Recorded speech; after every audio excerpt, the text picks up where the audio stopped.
આપણે એક આખરી ઓપ આપવા તરફ જઈ રહ્યા છીએ. આ એવો વિષય નથી કે રાતોરાત તમારા કાને અથડાયો હોય અને અચાનક જ આ શું આવ્યું પાછું થયું, એવું નથી. અમસ્તા પણ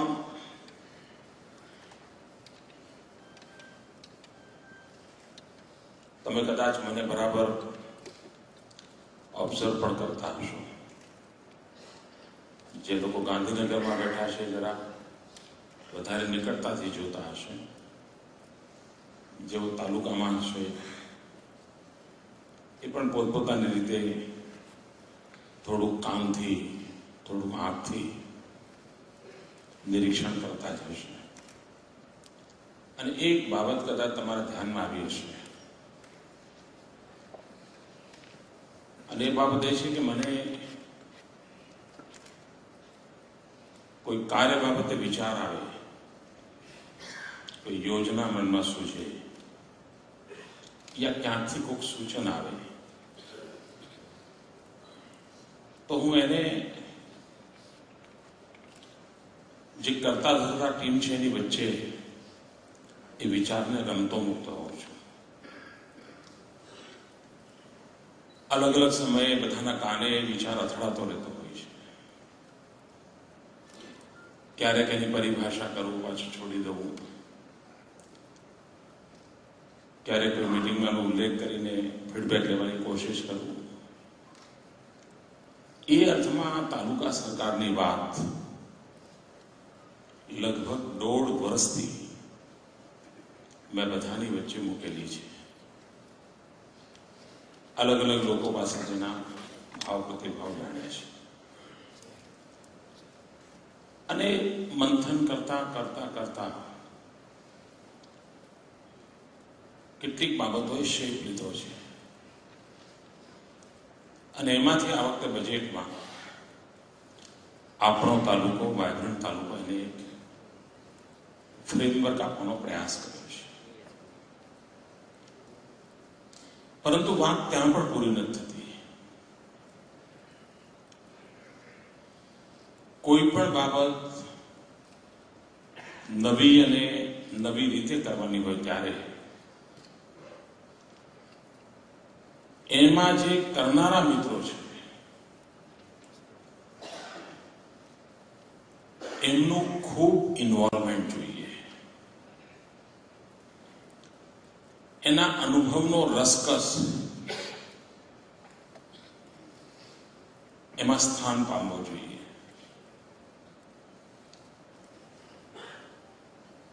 એને પોતાને લાગવું જોઈએ કે હા, આ નિર્ણય મારો છે. એને લાગવું જોઈએ હા યાર, આટલા વર્ષોથી આપણે કરતા હતા, જો આમ થઈ જાય તો ઘણું બધું સહેલું થઈ જાય. એ વાત સાચી છે યાર, આપણો કેટલો બધો ટાઈમ જતો હતો આમાં. એના બદલે જો આ રસ્તે જઈશું તો આપણો ટાઈમ બચી જશે. એક વાર એના વિચાર પ્રવાહમાં ઇન્ટેલેક્ચ્યુઅલ લેવલ પર આવી કોઈ પણ યોજના જો સ્થિર થાય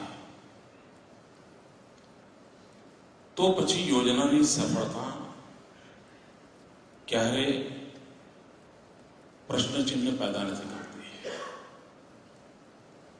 ગયા 1.5 વર્ષની લગાતાર મથામણ પછી એમાંથી જે કંઈ મળ્યું એ લઈને આ 3 દિવસના સેમિનારમાં લાવવાની વાત કરી. એમાં પણ રાજ્ય કક્ષાએ થતું ચિંતન અને તમે કરતા અનુભવ, આ બંનેનું જ્યાં સુધી મિશ્રણ ના થાય, એમાંથી કોઈ મીટિંગ પોઈન્ટ ના આવે, ત્યાં સુધી સ્પાર્ક થયા કરે, પ્રકાશ પેદા ન થાય. અને તેથી આજનો આ પ્રયાસ રાજ્યની ટીમે કરેલી મથામણ અને તમે લોકો જે પ્રત્યક્ષ તાલુકા કક્ષાએ વ્યવહારમાં બધા કામો કરતા હો છો, એ બંને વચ્ચે ક્યાંક મેળ સથાવવો જોઈએ. અને એમાંથી વિચાર આવ્યો કે આવી એક દિવસનો સેમિનાર કરીએ, સૌને પોતાની વાત કહેવાની તક આપીએ, બધાના અનુભવને જોઈએ, સમજીએ અને એમાંથી કોઈ ચોક્કસ નિશ્ચિત કામો જો હાથ ધરીશું તો ખૂબ સરળતાથી એને આપણે પાર પાડી શકીશું. ગઈકાલે રાજકોટમાં કચ્છ અને સૌરાષ્ટ્રના બધા જિલ્લાના મિત્રો એકત્ર આવ્યા હતા. આજે ઉત્તર ગુજરાતના મિત્રો એકત્ર આવ્યા છે. આવતીકાલે મધ્ય અને દક્ષિણ ગુજરાતના મિત્રો એકત્ર આવશે. સરકારની કોઈ યોજનામાં તાલુકાના ફિલ્ડ લેવલના મહત્વપૂર્ણ માણસોના લગભગ 2,500 લોકોના ઇનપુટ સાથે કોઈ યોજના આકાર લેતી હોય એવી કદાચ ગુજરાતના જીવનની આ પહેલી ઘટના હશે. આ નાની બાબત નથી. આટલું ડેમોક્રેટિક વેમાં કારણ શું છે? તો કોઈ યોજના થોપવી નથી. હેતુ આ છે કે ગુજરાતનો વિકાસ એની જે ચારે તરફ ચર્ચા ચાલે છે, તમે પણ ક્યાંય પ્રવાસમાં જતા હશો, વૈષ્ણોદેવી જતા હો કે રામેશ્વરમ જતા હો કે કન્યાકુમારી જતા હો, અને સહયાત્રીઓને કે બાકી લોકોને ખબર પડે કે તમે ગુજરાતના છો, આમ બરાબર આમ ઉભાડવા તમને આવકાર મળતો હશે. આમ તમારો હાથ બરાબર લોકો પકડી રાખતા હશે. તો તમે અનુભવ કર્યો જ હશે. હું તમને નહીં પૂછું તો મને ખબર જ છે. અને તમે તો અચ્છા ગુજરાતના છે, અને એમાંય જયારે તમે એમ કહો તમે સરકારમાં છીએ, હો આટલી સરસ સરકાર, સીધે ક્રેડિટનો લાભ, એનું ગૌરવ તમને ફીલ થતું હશે. પરંતુ તેમ છતાં સંતોષ માનીને અટકી શકાય? ન અટકી શકાય. આટલા બધા બોજને સતત લઈને દોડ્યા જ કરી શકાય? ન દોડી શકાય. આ આખા મોમેન્ટમને કોઈ વ્યવસ્થાની અંદર પરિવર્તિત કરવું જ પડે, અને પછી વ્યવસ્થા પોતે જ મોમેન્ટમને કન્ટિન્યુ કરતી હોય છે. આપણો તાલુકો વાયબ્રન્ટ તાલુકો યા કોઈ તાલુકા સરકાર કે એ આખા આ રાજ્યવ્યાપી જે મોમેન્ટમ આવ્યું છે, એ મોમેન્ટમને એક નિશ્ચિત રીતે વ્યવસ્થાની અંદર પરિવર્તિત કરવા માટેનો પ્રયાસ છે. અને જો એ વ્યવસ્થામાં પરફેક્ટલી આપણે પરિવર્તિત કરી શક્યા તો ઓટો પાયલોટ થઈ જશે. એ આપણે ચાલ્યા જ કરશે અને એના પરિણામો મળ્યા જ કરશે. અને એ મથામણના ભાગરૂપે આ કામને આપણે આરંભ્યું છે. બીજી આ વિચારની પાછળની મને જે તાકાત મળી છે એ કોઈ વૈચારિક શક્તિને કારણે નથી મળી. ઇન્ટેલેક્ચ્યુઅલ એબિલિટીમાંથી આ વિચાર શક્તિશાળી નથી બન્યો. પ્રત્યક્ષ ધરતી પર જે જોયું એમાંથી આપણો તાલુકો વાયબ્રન્ટ તાલુકો આ વિચારને બળ મળ્યું છે. અને એટલે શું? ગયે વર્ષે જયારે ગરીબ કલ્યાણ મેળા જોયા, તાલુકાના ટીમના ભરોસે જ ગરીબ કલ્યાણ મેળા થયા છે. હું ગાંધીનગરમાં બેઠો છાતી ફુલાઈને ફરતો હોઉં તો ખોટું.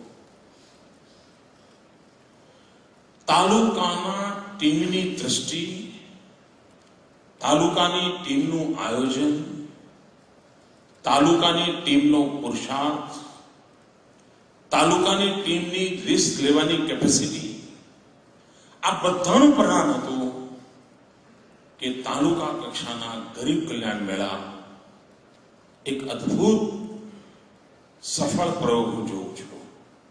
અને એ જયારે મેં જોયું, અને હું એ વખતે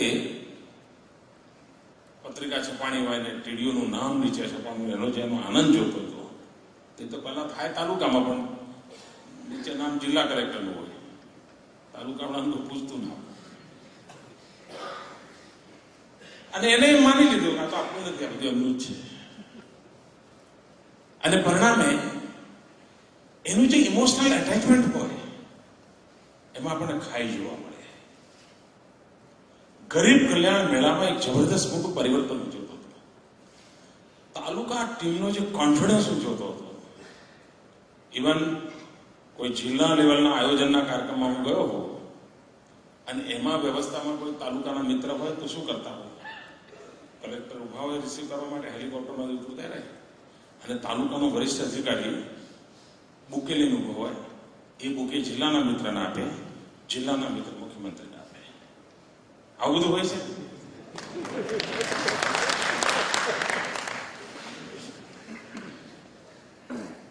અને તમને એમ થતું આપણું તો આ જ કામ છે. પરંતુ જ્યારે હું ગરીબ કલ્યાણ મેળામાં ગયો તાલુકા કક્ષામાં, હેલીપેડ પર તાલુકાનો અધિકારી જે કોન્ફિડન્સથી હાથ મિલાવતો હતો, મને જવાનું હતું કે સાહેબ આ ગાડી દ્વારા બેસું, શામ હુકમ કરે. એમાંથી હું મિત્રો વાઇબ્રન્સી ફીલ કરતો હતો.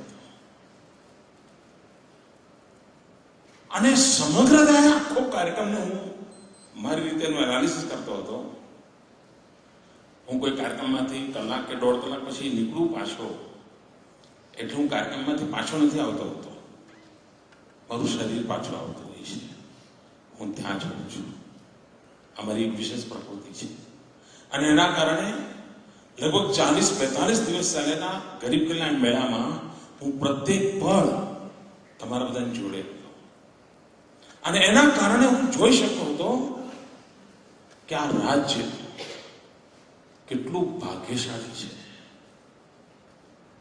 આ રાજ્યના મુખ્યમંત્રી તરીકે હું કેટલો ભાગ્યશાળી છું કે મારી પાસે તાલુકા કક્ષાએ આટલી સામર્થ્યવાન ટીમ છે. આવા અદ્ભુત પરિણામો આપી શકે છે.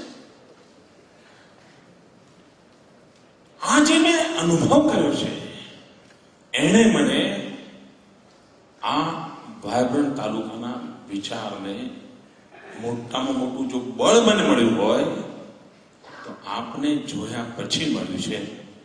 અને તેથી મારો વિશ્વાસ છે કે આ યોજના સમગ્ર દેશ માટે એક દિશા નિર્દેશક બનવાની છે. ઘણીવાર એમ લાગે કે ભાઈ આનાથી થશે શું. પહેલી નજરે એવું ગયું ભાઈ